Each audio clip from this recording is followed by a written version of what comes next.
Chers amis, lorsque nous récitons la prière du Pater Noster, nous passons plus ou moins vite sur cette phrase « Pardonnez comme nous pardonnons ». C'est pour le chrétien un devoir, le devoir de pardonner. On entend souvent de nombreux chrétiens répéter à longueur d'année « Je ne peux lui pardonner, jamais je ne pardonnerai ». Mes chers amis, réfléchissons. Si nous ne pardonnons pas, Dieu refusera de nous pardonner. Mettons sous nos yeux un double tableau. Regardons d'une part l'effrayante nuée de fautes et de crimes qui chaque jour, à chaque instant, s'élèvent de la terre. Ces fautes et ces crimes, que sont-ils pour Dieu? Un mépris de ses lois et jusqu'à un certain point, un mépris de son auguste personne. Il nous est impossible de concevoir l'horreur et l'aversion qu'éprouve Dieu, infiniment pur, sage et bon, en présence d'un tel spectacle. Tout ce que nous pouvons ressentir à la vue d'un cadavre en décomposition n'est rien. Voyons dans un second tableau les haines des hommes entre eux et tous les malheurs qu'elles causent. Haine de nation à nation, haine parmi les habitants d'une même cité, haine hélas trop fréquente parmi les membres d'une même famille. Nul ne veut reconnaître ses torts. Nul ne consent à se départir de la rigueur de ses droits.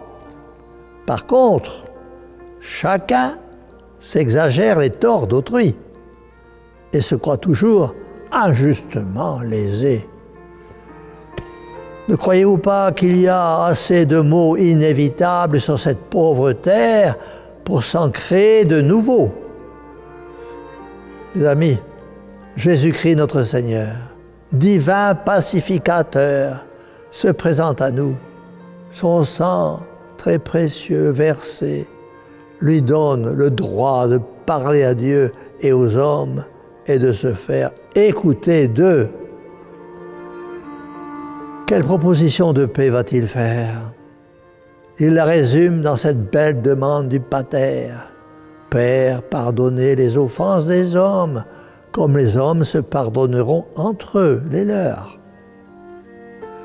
Cette proposition, Dieu l'accepte.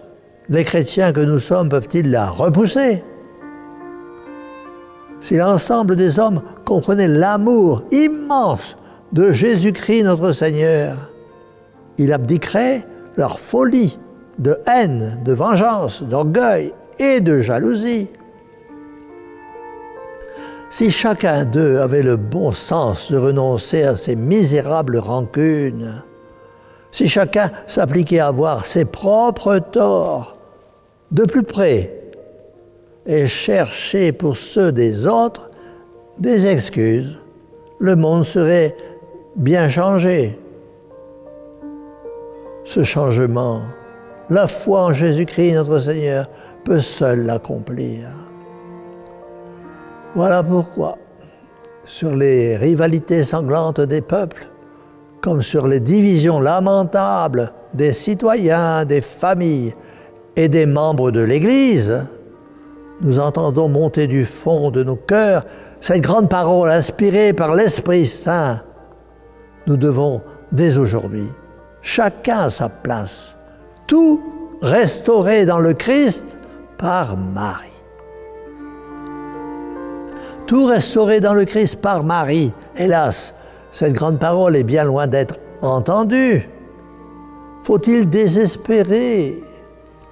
N'a-t-on pas vu souvent l'excès du mal amener une réaction rédemptrice? Qui oserait affirmer que les desseins de Jésus se trouvent condamnés pour l'avenir par l'expérience du passé? Mes chers amis, nous devons tous nous mettre au travail, là où Dieu nous a voulu. Ne cherchons pas ailleurs. Ne démissionnons pas de notre tâche. Dieu nous a voulu père ou mère de famille, enfants, écoliers, pâtissiers, garagistes, médecins, gouvernantes, infirmières, conducteurs, architectes ou professeurs. C'est là où Dieu nous a placés que nous devons rayonner le Christ, pour que le Christ règne, pour que tout soit restauré dans le Christ par Marie. Cela, c'est notre devoir et Dieu nous en demandera compte.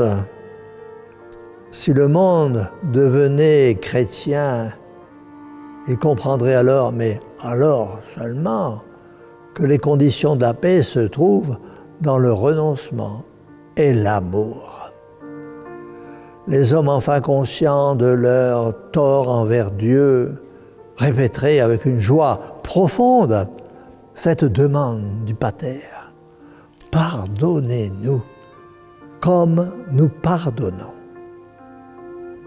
C'est pourquoi nous disons à cette bonne mère qui nous aime tant et qui veut notre salut, ô Marie, mère au cœur douloureux et immaculé, sauvez-nous. Et que la bénédiction du Dieu Tout-Puissant, Père, Fils et Saint-Esprit, descende sur vous tous et y demeure à jamais. Ainsi soit-il.